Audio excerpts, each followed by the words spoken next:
rehumaning is the active practice that we do every day or situationally and seasonally to really reclaim the best parts of being human, where we say, you know what, we really need to reclaim our sleep or our ability to regulate or our ability to play or create. And then how do you rehuman school and work? How do those systems where we spend so much time, where our kids spend so much time, better align to what it means to be human?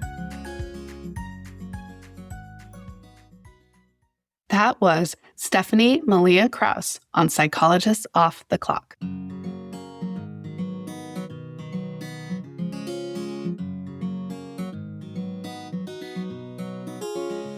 We are 5 experts in psychology here to bring you cutting-edge and science-based ideas to help you flourish in your relationships, work, and health. I'm Dr. Debbie Sorensen, a clinical psychologist practicing in Mile High, Denver, Colorado, author of Act for Burnout and Act Daily Journal.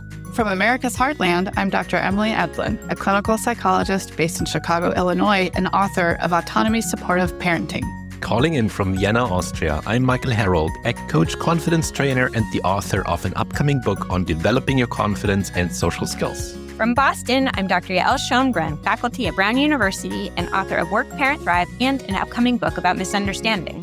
And from coastal New England, I'm Dr. Jill Stoddard, author of Be Mighty, The Big Book of ACT Metaphors, and Imposter No More. We hope you take what you learn here to build a rich and meaningful life. Thank you for listening to Psychologists Off the Clock. Hey, listeners, just a super quick reminder that you can listen to the podcast ad-free by supporting us on Patreon for just $5 a month.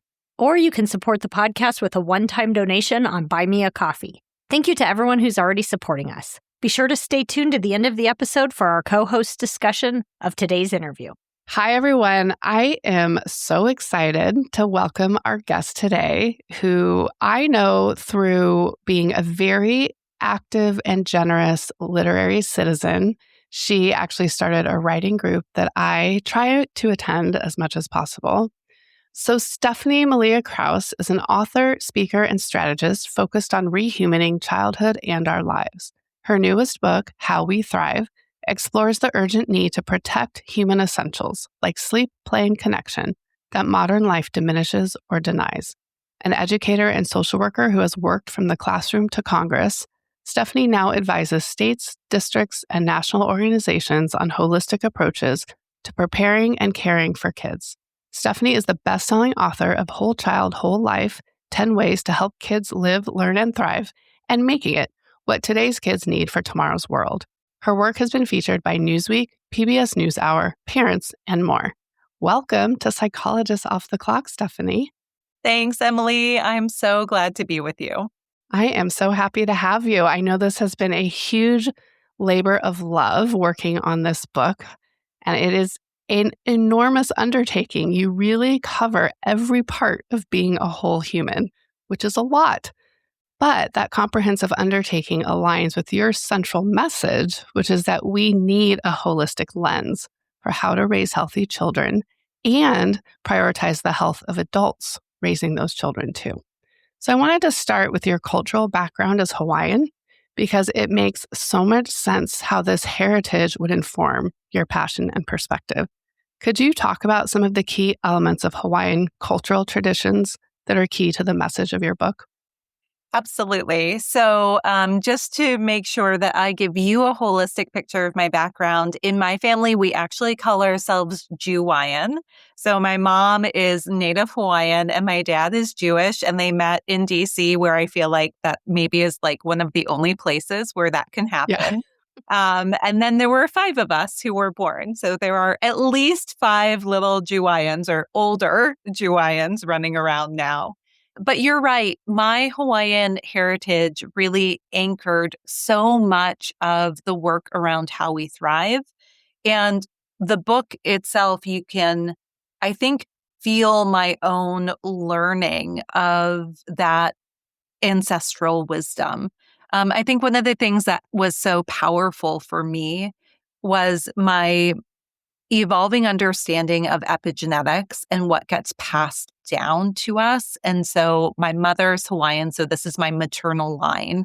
And as I kind of worked on the science of thriving and writing this book, which is inherently about collective care, as you mentioned, caring for ourselves and for others, I could feel that the oldest cells in my body, these ancient Hawaiian cells of my mother's mother's mother, were kind of waking up and saying, like, you have a blueprint for living in a very different way.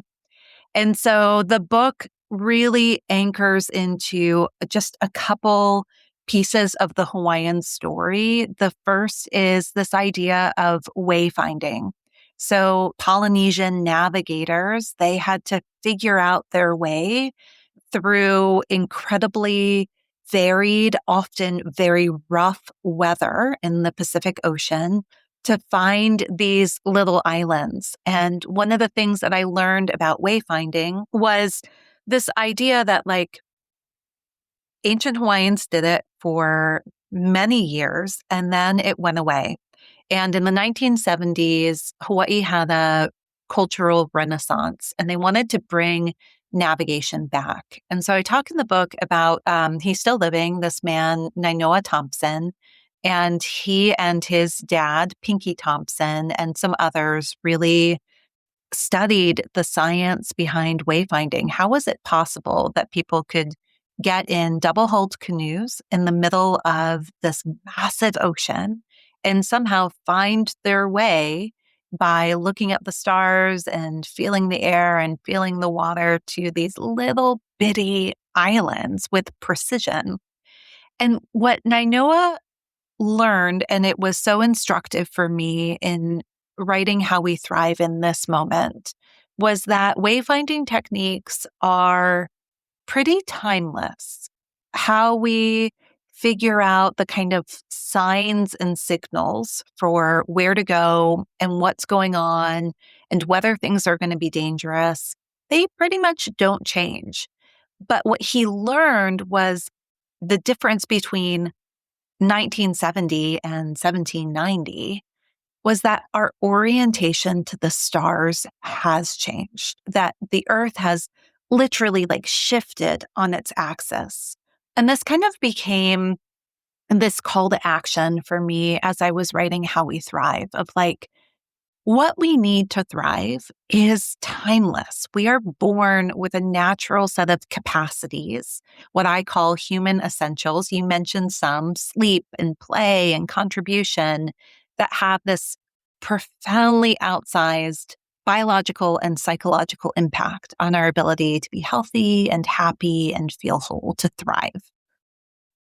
But there is a timeliness to the world right now where it does feel like the world has shifted on its axis, and what we need to get to the sleep that will benefit us, to get to the play that will benefit us, that requires new creativity, the latest science and technology, right? And really creative solutions. So that was one core theme. And so the book opens up in talking about this dangerous weather that I'm sure we'll dig into later, but this kind of idea of like the world has shifted on its axis.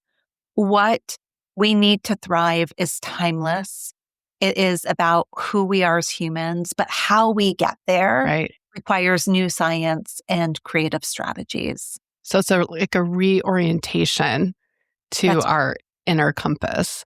Something that makes me think of also is where attunement fits in. And so I think, in ancient civilizations, there was an attunement to nature and an attunement to the universe and the land and each other that we are missing these days. We're very dictated by external feedback rather than attending to how we're feeling internally to give us cues on what to prioritize, how to choose things and live our lives.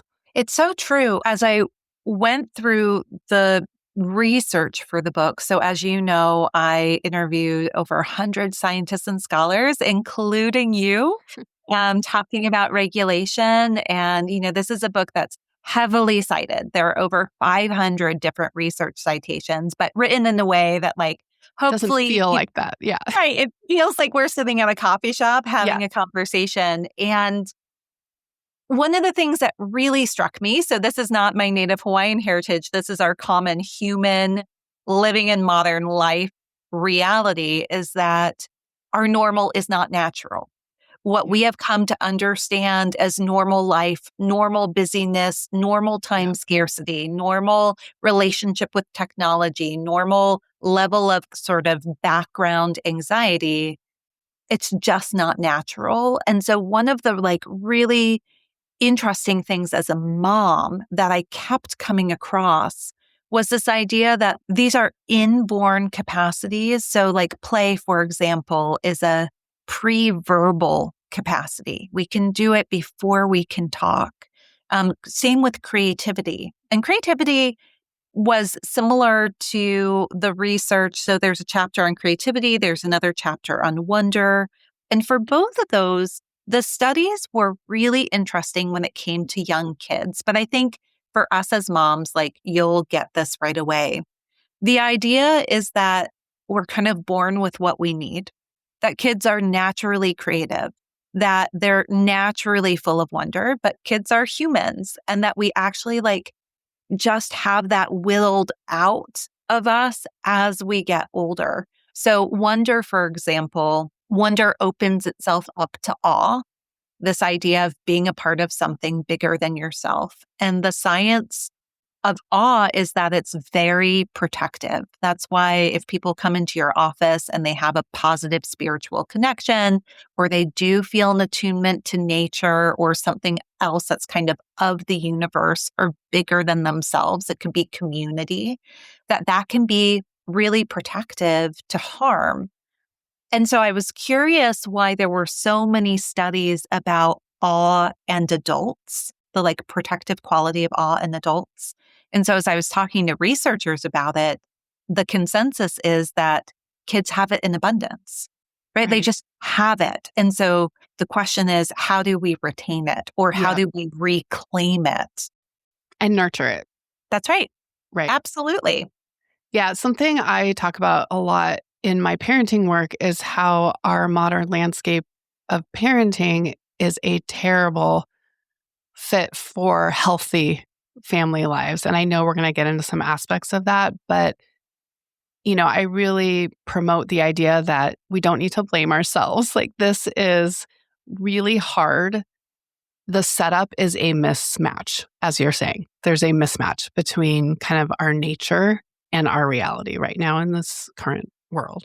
That's why this idea of wayfinding, but also naming dangerous weather conditions of modern life was so important, because we can't choose the weather and we can't change the weather, but we can be much better about forecasting it, preparing for it, and knowing how to navigate it, including when to stop. So I have a chapter in How We Thrive on seeking safe harbors. Like, when do you look around and say, no, this is too much. I actually need to stop. I need to do something different with my family. We need more rest or recovery. But the other part about being in the weather is recognizing that everybody's going to have a different experience with it. So if we're out at sea and there's a horrible storm, that's going to be felt much differently if you're like cruising on a yacht or if you're in a kayak, right? Like, very different experiences, but the weather is the same. And so I do think that it is, you nailed it. It's this tension between what are these capacities, these human essentials that will help me live a healthy and happy life and help my kids live and love their lives?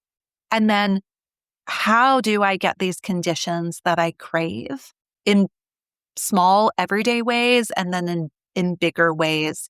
And when I can't, what do I do? What's the kind of reality of when do I just have to endure these challenges? And then what does kind of rapid rehumaning look like when I'm able to? You may have noticed that it's allergy season already, and pretty soon it will be wildfire season. I'm taking care of myself and my family with my new Air Doctor air purifier. It's giving me peace of mind and extra protection from allergens and wildfire smoke. Air Doctor's powerful 3-stage filtration captures extremely small particles, about 100 times smaller than what typical air purifiers can remove. It captures airborne contaminants you definitely don't want to be breathing in: dust, pollen, mold spores, pet dander, wildfire smoke, bacteria, viruses, odors, smoke, ozone, and volatile organic compounds. It's whisper quiet while it's running, not loud like other air filters on the market, and its auto mode feature ensures optimal air 24/7. You'll get reminders to change your filter so you don't need to remember or guess when to do it. Air Doctor won Newsweek's Reader's Choice Award for Best Air Purifier. Head to airdoctorpro.com and use promo code POTC to get up to $300 off today. Air Doctor comes with a 30-day money-back guarantee plus a 3-year warranty, an $84 value free. Get this exclusive podcast-only offer now at airdoctorpro.com, airdoctorpro.com, using promo code POTC. Did you know that standard fridge and pitcher filters do little to remove most contaminants, and bottled water contains microplastics, and that contaminated water, which often looks clear, can put you at risk for myriad health problems? Well, AquaTrue is a countertop water purifier with a 4-stage reverse osmosis system that is certified to remove 84 contaminants and microplastics. 98% of AquaTrue customers say their water is cleaner, safer, and healthier. And as an AquaTrue customer myself, I agree. So if you want to join us for cleaner, safer, healthier water, head to aquatrue.com now and get 20% off your purifier using promo code POTC. AquaTrue even comes with a 30-day best tasting water guarantee or your money back. Take the guesswork out of pure, great tasting water with this exclusive podcast-only offer now at aquatrue.com. That's AQUATRU.com using promo code POTC. So this is a great transition to talking about the storms of modern life specifically. And you break it down into the 4 O's that interfere with thriving: overworked, overtapped, overstimulated, and overwrought. Could you just touch on what you mean by each one of those? So before I do, I want to just talk very briefly about what led to this book, because it really speaks to why I was looking for these kind of universal weather conditions. So the first book that I wrote, Making It, was about what kids need for the future. But it came out at the height of the pandemic. It was just like our households were homeschools, right? We were all inside. And so I was like doing a basement book tour, and I would Zoom with all of these people, and we were all scared for our lives. No idea. Like the future felt very fraught. Yeah. And then they would see in my background, I don't know if this happens to you, but like they would say I was a social worker, and they'd be like, thanks for talking about like the future of learning and work. See, you're a social worker. Like, actually, we're really worried that we're going to burn out and give up, and our kids are going to burn out and give up before we get there. And so because I wasn't with them in person, I really I needed to have a deeper sense of what was driving that. And so I started to live poll any group that I spoke to. And now 6 years later, I'm still doing the same poll. So I ask the same 3 questions whenever I speak to a group. The first question is, how are the kids? The second is, how are your families? And then, how are you? And so what I found initially, I thought was really because of the pandemic. Kids and adults were overwhelmed, overloaded, stressed, and tired. The problem was the farther out we got from this global crisis, the more often people were saying that they were stressed and exhausted and depleted. We were actually getting worse instead of better. And that was really what drove the kind of why I wanted to write another book. Was this was not just about kids. This was about all of us. This was a collective issue, right? The whole family, whole community, any age or stage of life. even if you could prepare and care for your kids, it seemed like there was some repair work that needed to happen, including with ourselves. And I wanted to understand why. And so the first part of the book, the kind of looking at what are these big forces that are shifting and shaping and shaking our lives, really came out of not just research, but investigative journalism. So I'm really lucky that I've been trained by some professional futurists, which is such a cool, like, paid job that people have. But like looking at the headlines and really looking for different signals of change. And it was very clear very quickly that these four forces are being universally experienced, and that if you are going to have a hard life, it's harder. But even if you're having a good life, it's still like tinged by the overwhelm. So the first force, overtapped, is just this feeling of like crowded calendars, too many tasks, not enough money, never enough time and money. Right. It's scarcity. Yeah. And the second force, overworked, is chronic, constant busyness and like the pressure to perform over the kind of quality of work and learning, that grind and hustle culture. Overstimulated is the role that addictive and manipulative tech play in our lives.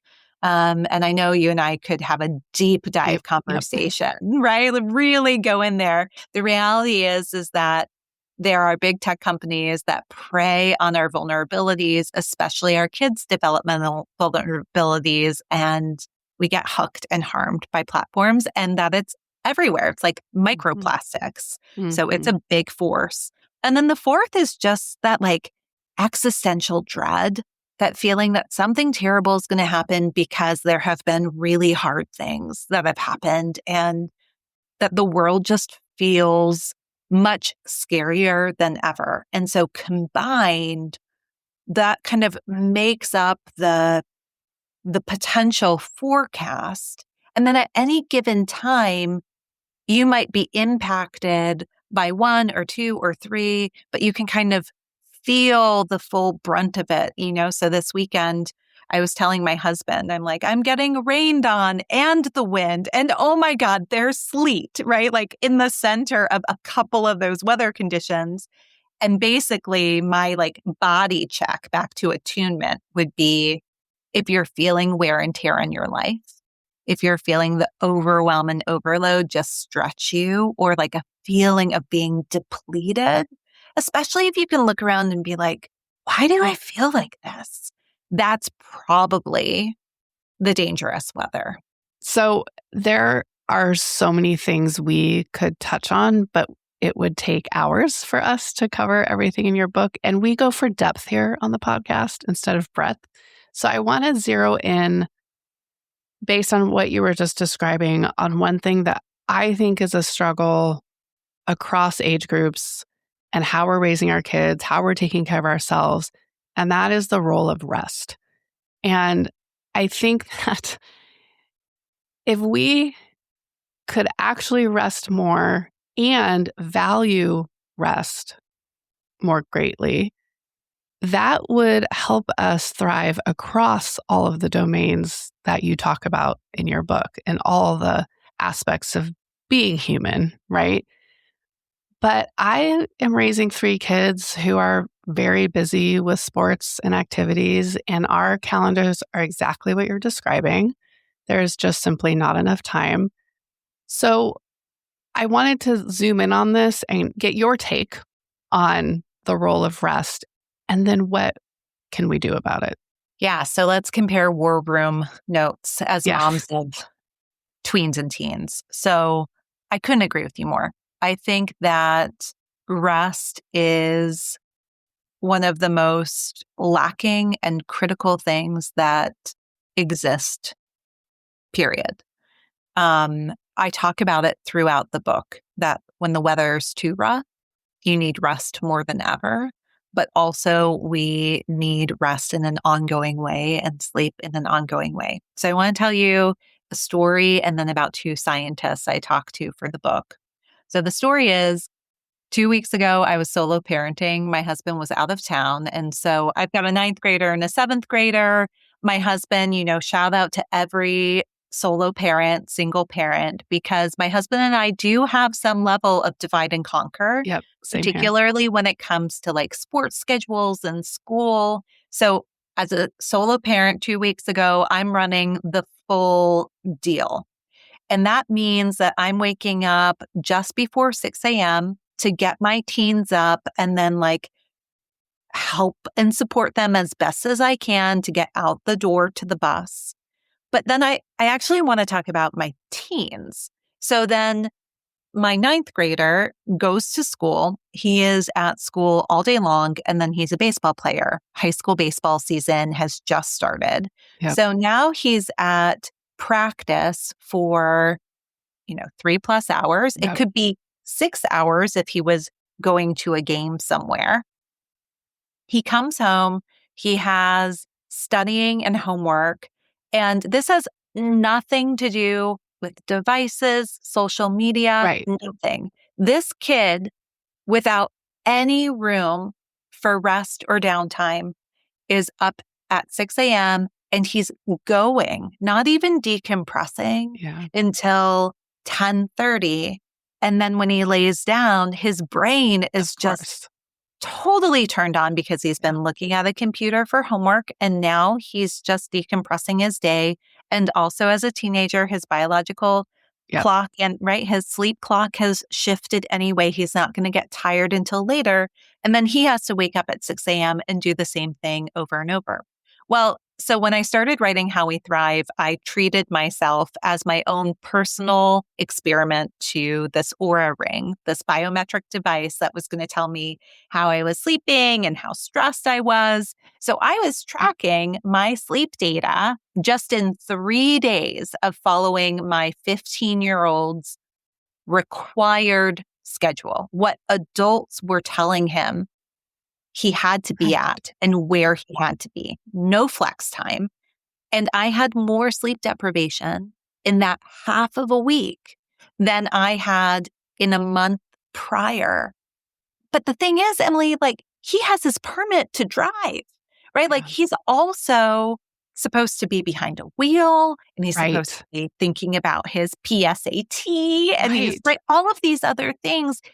And so we worry about this rapidly rising youth mental health crisis and the risky behaviors that our kids are taking on or why they're zoning out, looking at their devices. And I have to just think they're so tired. And so the two scientists, just to flag, so one is Adriana Galvan, and she is the co-director of the UCLA Center for the Developing Adolescent. And so Adriana is just a force, brilliant neuroscientist, also a mom, and she has studied all kinds of things that contribute to healthy development for teens. But when we talked, she said, if there was one thing, just one, that I could improve, it would be sleep. It would be rest. Yes. And so as I dug in on the adult side, I realized that like sleep, which doesn't even account for the fullness of rest that we need, that we sleep for more than a third of our lives. That's like 30 years in a 100-year life. We know very little about it. We like only tend to it when our kids are babies, how are you sleeping? How are they sleeping? And then it kind of drops off. But God, it's profoundly important and so deprioritized so often. I mean, this is one thing, I could get on my soapbox about how smartphones, as problematic as some parts of it are, they have been scapegoated, right? And we're not talking about all these other factors that much more rigorously, empirically contribute to mental health problems and symptoms like sleep deprivation. And sleep is maybe the number one. That's right. Absolutely. It is a clear line, but it's not prioritized by our systems. So schools don't start late enough. And our friend and colleague, Lisa Lewis, writes about this in her book, The Sleep Deprived Teen, which I highly recommend. Me too. The whole youth sports industry doesn't care I mean, they have late Sunday night games for first and second graders. Correct. The teens have morning practices before high school, a full day of school, and then a game after. I mean, it's just not adding up to prioritizing their health in any way. And then we're wondering why our teens are struggling. So I'm right there with you that this is a huge area to prioritize more. Yeah, that's right. Because if you want to talk about the smartphones and sleep, you need to, as the parent, say we have no devices in the bedroom. Yep. Because it's not as much the smartphone as it is noises need to be off. Yeah. And lights need to be out. So I talk in the book, I give this acronym of like the conditions of quality sleep are calm. You have to be cool, cool temp. All of the noises need to be off. So that includes notifications, but it also includes if you're in a noisy environment and it's safe enough, if you need to wear earplugs or if you need to ask people to be quiet or try turning the TV off. You need lights out, and then you've got to be cozy. And there are ways to do that cost a lot of money. And there are ways to do that are actually free and don't require resources. But the second scientist gives me some hope. So Sarah Mednick is, I believe she's also a neuropsychologist out of University of Southern California. And she wrote this brilliant, life-changing book for me called The Power of the Downstate, where she really tracks that think about it like the tides, how tides go in and out during the day. We're kind of tidal as humans, and we have these natural upstates, which is when we should be performing, eating, everything's kind of revving up and working. And then we have natural downstates where our bodies slow down. We need rest to do any kind of repair work, but also to remember what we're thinking, to process.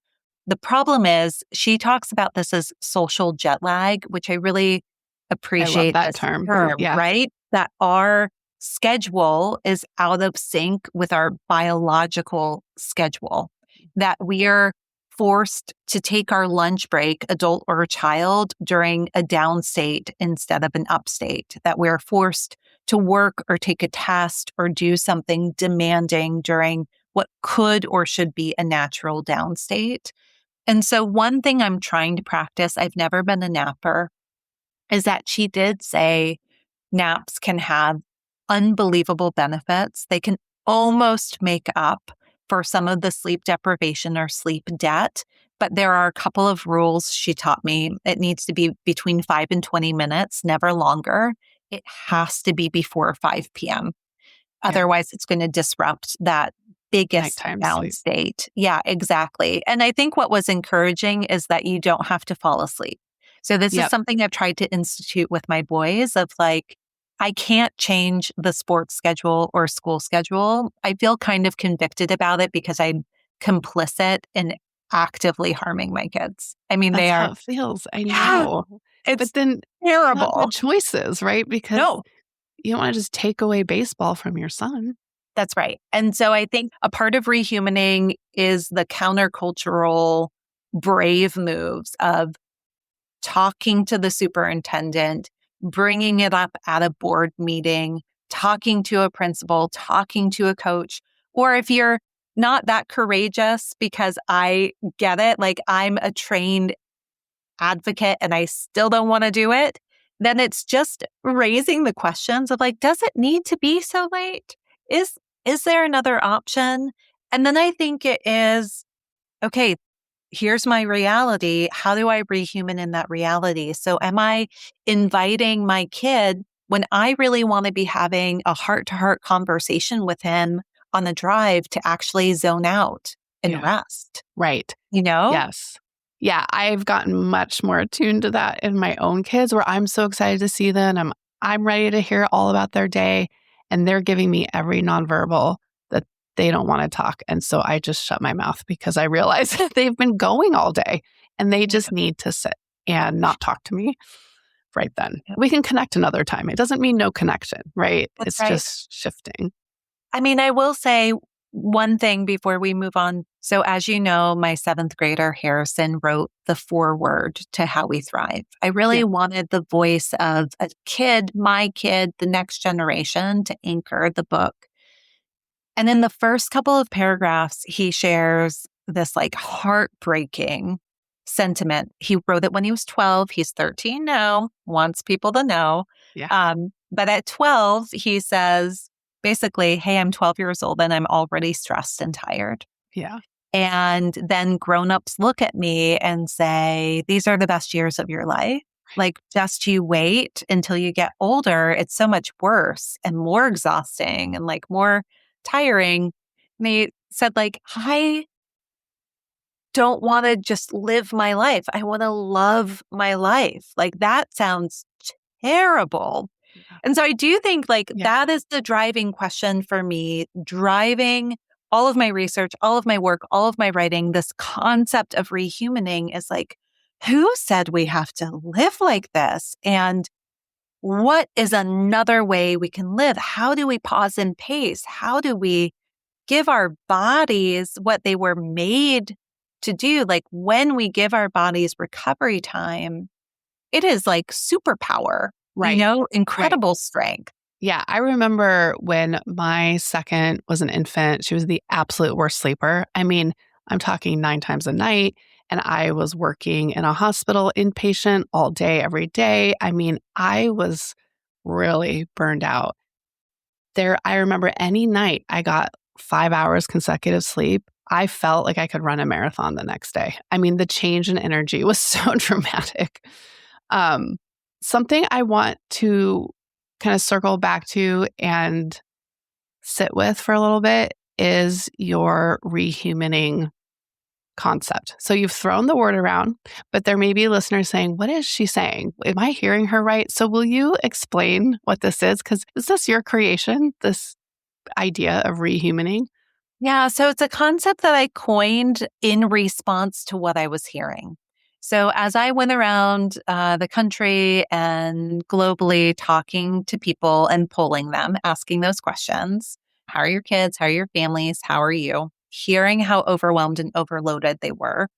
I was also working directly with schools and youth programs and children's hospital services that work with young people kind of in the care industry, mostly in education and youth development, focused on well-being.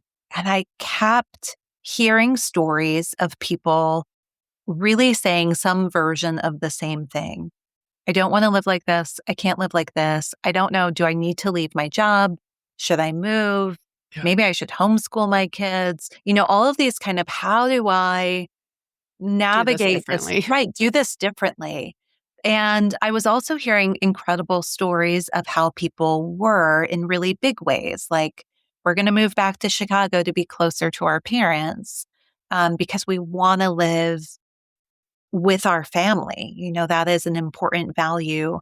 Or really small ways, a swap out of a fake food for a fresh one, or committing more strongly to sleep, or saying no to the second select sport, whatever it might be. And I come out of education where for many years we've talked about reimagining. Let's reimagine how we do things. And what I started to realize was what I was seeing and hearing in these stories was an active practice, very similar to like a mindfulness practice or exercise, that like these were people who, without having language, were trying to actively protect the best parts of being human and making choices around it. But it felt very lonely and it felt very radical. And so I wanted to give that practice a word. And so rehumaning is the active practice that we do every day or situationally and seasonally to really reclaim the best parts of being human, where we say, you know what, we really need to reclaim our sleep or our ability to regulate or our ability to play or create.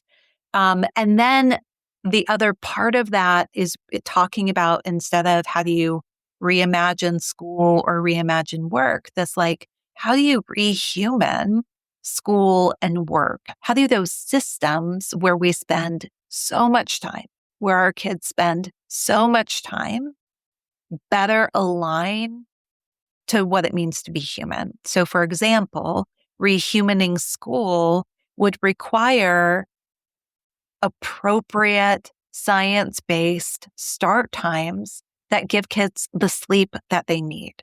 Rehumaning school would also mean that kids don't have to sit for hours at a time, that they can get up and move their bodies, that there are opportunities to play or to be playful in learning. And so I think it is a response to what we've already been talking about, which is the realities of modern life. This dangerous weather either restricts or rejects our human essentials. The more that we are stuck in overwork or stuck in addictive tech or stuck in the time scarcity, the harder it is to move and sleep and play and create and all of those things. And so rehumaning is that acknowledgement that it takes awareness and action. So Stephanie, that is just a really beautiful reframe. And I think it feels hopeful. I think a lot of us are getting stuck a little bit in some doom and gloom these days. And it's nice to hear some hope and really specific ways to see our way into a different way of being that would feel more connecting and fulfilling and thriving, right? One thing just to add to that, going back to this Wayfinder idea, for folks who are listening who are a little bit more like, love the like historic lens, this was really helpful for me. So the Industrial Revolution was 300 years ago, and humans have been around walking and talking the way that we have for 300,000 years. So we moved from like human beings to human doings 300 years ago, but that's actually only 1% of human history. Yeah. And then if you think about the last few years, which feel like especially fraught and fast, that's 3 years. So you've got 1% of the 1% of human history. Yeah. And so for me, that actually helps to say like, wait, in the arc of history, we have not lived this way for very long at all. 1% of the 1% of human history. We actually have a lot in us that we know how to do this different, and we can do this different. Well, it's almost like things change so fast that we have to catch up as a species to what to do with it, right? I mean, with all the scientific advances, and I don't want to live in the 1800s, trust me. No way. I appreciate having heat and air conditioning in my home or, toilets in my house and equal rights to my husband. So absolutely. I think this is why the Nainoa Thompson wayfinding example was so profound to me, where he was like, how do we benefit from the timeless traditions and practices of wayfinding, but then bring the best new science and strategies and solutions? And so how do we realize that like human beings were created to need sleep for very important purposes and to need play for very important health and learning and working purposes? How we get there in this reality is going to be different, but thank God we do have scientific advances and new opportunities to tap into. It just takes creativity and again, the of the humaning part, like this active practice. Yep. It's an integration, a new integration. Hey therapists, this is for you. I want you to know about Simple Practice, an all-in-one EHR that is HIPAA compliant, high trust certified, and built specifically for therapists. I've been in private practice for about 7 years, and I've used Simple Practice since I first started. Simple Practice helps me streamline everything. I just send each new client a link, and they log on to my portal to access my consent form, billing, invoices, and set up appointment reminders. I even use Simple Practice as my HIPAA-compliant telehealth video platform. It frees up admin time so I can focus on the important stuff, seeing my clients. And I'm not the only POTC co-host who uses it. Emily does too, and Jill uses it to manage her group practice. If you're just starting out or growing your practice, there's also a credentialing service that takes the headache out of insurance enrollment, which will save you a lot of time and effort. Simple Practice is trusted by over 250,000 health and wellness professionals, and you can feel that in how thoughtfully it's built for our work.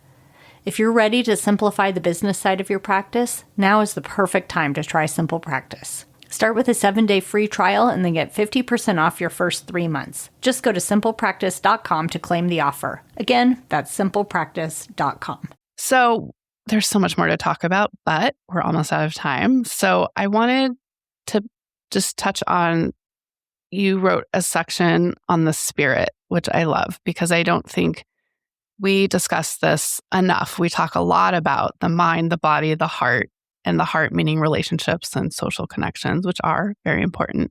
But I wanted to just slip this in there because I want to acknowledge how you talk about the importance of celebrating, contributing, and believing to helping our spirits thrive. So could you just touch on each one of those for a bit, starting with celebrate?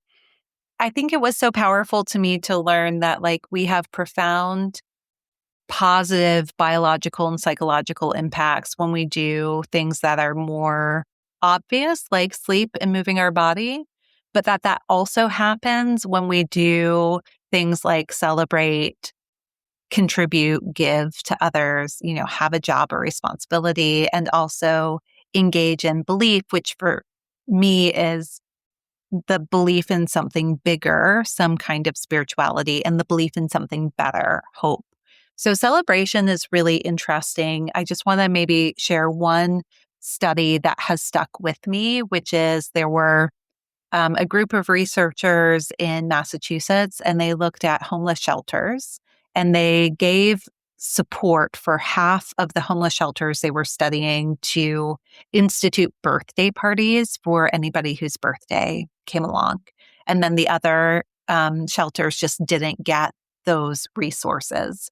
And what they found was that taking just 15 minutes to 30 minutes to come together to recognize this very human thing took these people from feeling like they were clients in crisis or participants in programs to feel like they were human. Yeah. And that there was dignity and worth there. And what they found was that this small celebration actually had ripple effects that lasted, that those residents were more likely to find a job, to transition out successfully, it kept going.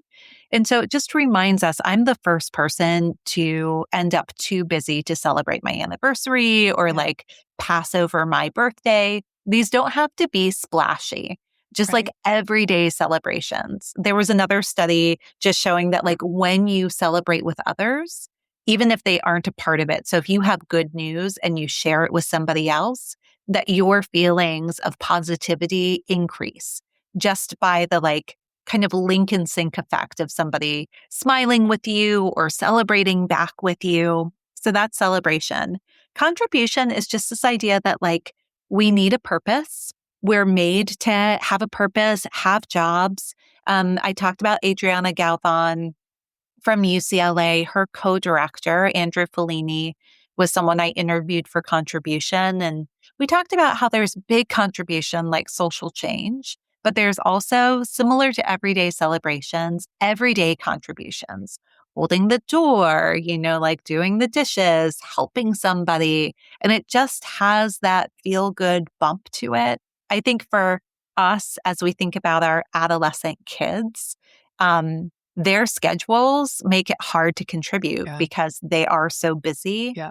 And then they're so tired that they don't want to, right? Well, then it becomes part of the grind instead of the yielding benefits of contributing. Absolutely. Every weekend, the boys are like, oh my God, this is our only free time. Yeah. Is this how we're going to do it? We're going to clean together.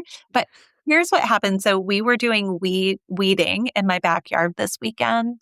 And so I was with my team and he did not want to do it. But then he ended up giving me one of his earbuds, which could be gross, but he gave me his earbud and we listened to the music that he's been listening to while we were weeding. And this like contribution, then I was able to talk about, we both were, how beautiful our yard looked. It's the start of spring. The green is back. And we're connecting and bonding in a way that didn't require a lot of conversational work, but did reinforce his sense of family and place and connection to me. And then belief, we will sometimes skirt away from it. But the fact is that we are wired for a natural inborn spirituality. It is just like play and other things pre-verbal. We all have it across any religious belief, including folks who are agnostic or atheist. And it needs to be fed and tended to because it is so protective, whether it's prayer or again, that like sense of awe. I have a girlfriend who's a hospice chaplain at our big city hospital in St. Louis. And we talk about the ABCs of spirituality, just like what is kind of your awareness of something big? What are the beliefs or sense of belonging that you have? And then what are your convictions or compassion? That's kind of your guiding moral compass that helps you in really tricky, difficult moments. I have a spiritual mentor, Kit, who I talk about in the book, and she says, why would you ever want to plunge somebody back into the darkness? Like spirituality gives you a sense of light. So I think, all of these essentials, whether we're talking about sleep or we're talking about celebration, the opportunity we have every day is to kind of run them. There are only 14, commit them to memory and ask, like, what's driving this depletion? What am I deprived of? And what are the like very small things that can bring us back? But like you provided that. So I interviewed you for the chapter on regulate. And I wonder if you can just like super briefly talk about the squeezing lemons or oranges strategy, that these like rehumaning strategies can take as little as like a minute just to gently start to bring us back into balance. I call it lemon squeezies with the kids that I work with, but it's the idea of pretending like you're squeezing lemons in your hands and you squeeze really hard. So you're tightening and tensing your muscles for 20 seconds and then you release. And then that contrasts, considered progressive muscle relaxation, that contrast helps the whole nervous system calm and your whole body feels safer and calmer. And it's seconds worth, right? It doesn't even have to be a minute. I mean, we deserve to know the science of regulation or the science of sleep or the science of celebration because we are living in human bodies. We are having a human experience, right? We will benefit from that knowledge.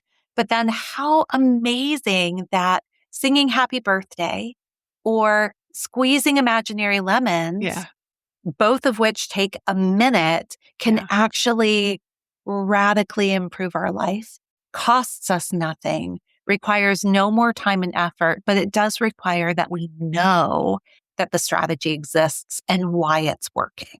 And remember to access it. Yeah. That's right.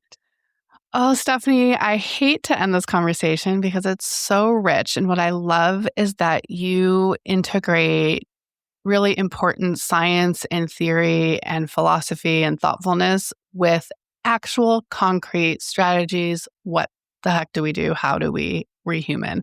I am so supportive of this movement. And I think that honestly, we've been in such a dark place that maybe we're primed. We're primed to really be motivated for this rehumaning movement. I think people will really resonate with your message. So thank you so much for your time today and for coming on Psychologists Off the Clock.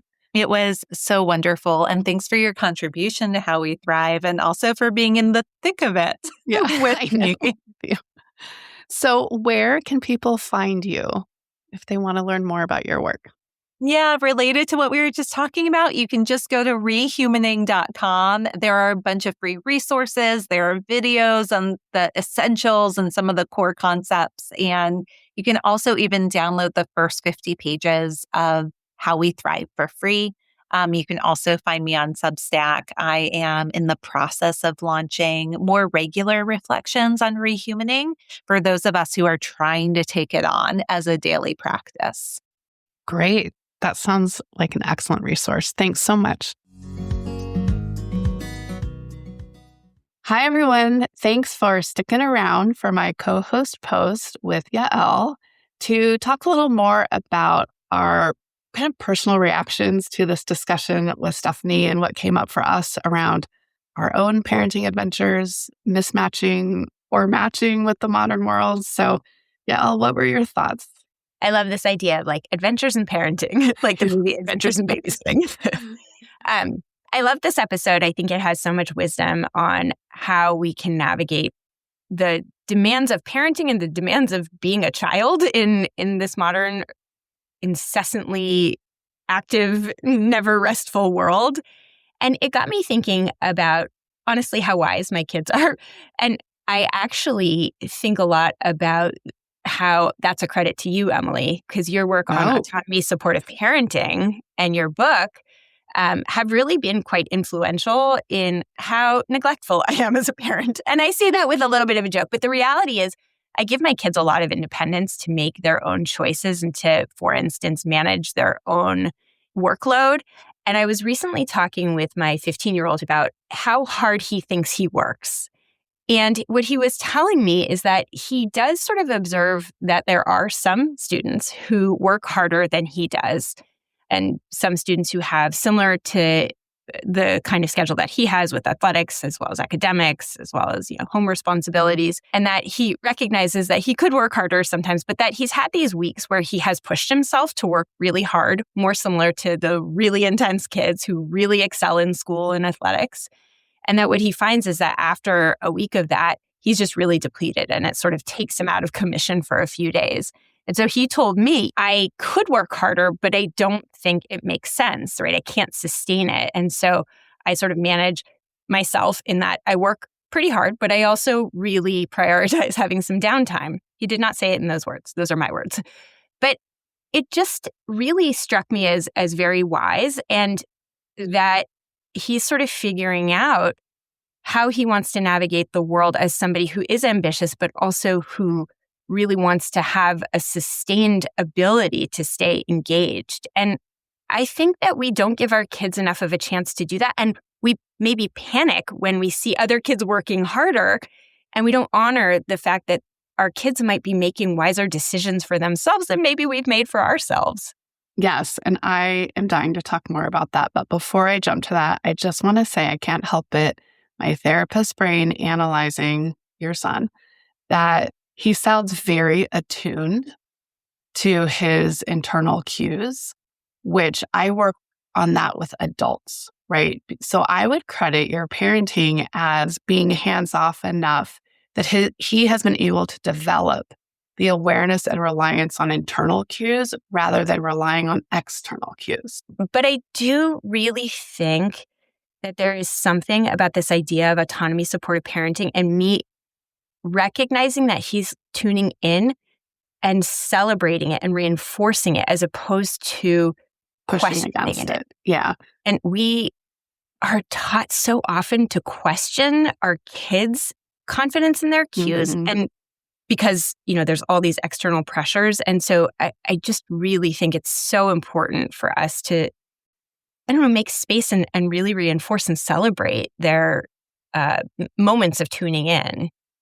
So the paradox here is that my work has helped you with this when I greatly struggle with this very part of parenting. I just have always had this really deeply entrenched work ethic. I show up for everything. I take opportunities. I'm always wanting to excel and improve. And that, I'm sure there were environmental influences, but I also think it's just deeply wired into who I am. And I have 3 kids who just don't do that. And it can drive me up the wall. Like, why don't you want to take this extra opportunity that the coach gave you? Or do this extra assignment that can bump up your points a little bit? Why aren't you taking these opportunities and showing up and working hard? But those are my judgments because they are They are doing a lot of work and they are respecting their own limits of energy. And I need to be better at respecting that. So this is one of my ongoing personal adventures in parenting. So it's just another example of how it can be so much easier to see the wisdom in other parents and families, but it's harder in our own. Yeah. Well, and I think it's notable that, all of us struggle with, I would do it differently. One strategy that I've adopted actually as a result of a different podcast episode much earlier, and this was an episode with Bill Stixrud that is early on in our archives, but it was about the book, The Self-Driven Child. And he had this really great script for those moments where you might have a different feeling about what your kids should do that allows you to say it. So like, hey, it seems like you're missing out on a really good opportunity. And then the script is, but ultimately it's your call. It sort of gives you the room to like say, here's what concerns me, but then to pass the responsibility back to them. Well, and thankfully, I think because of all my work in autonomy supportive science, I'm so tuned into that's exactly what I end up doing is I kind of share my perspective, but I will not force my children to do anything. So then it comes down to, it is your choice. And that needs to be really genuine, not a false choice, right? So, okay, we've got a little off the rails here on our own personal parenting experiences, but I do just want to say that I really appreciate Stephanie's mission to rehuman our children, ourselves, our world, that we have gone so far astray in so many ways. And her book is an excellent resource for how to come back to center, come back to ourselves, come back to taking care of our children and ourselves at the deepest levels. So thank you all for listening. And I would love to hear any of your thoughts as well. Thanks, Yael.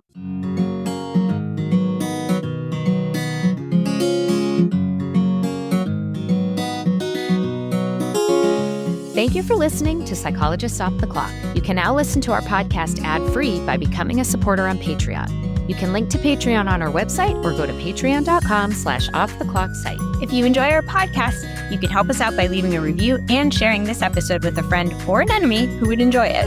You can get more psychology tips by subscribing to our fabulous newsletter on Substack. Or if you're still addicted to social media, find us on Instagram and LinkedIn. We'd like to thank our rockstar production manager, Jadine Stout-Williams.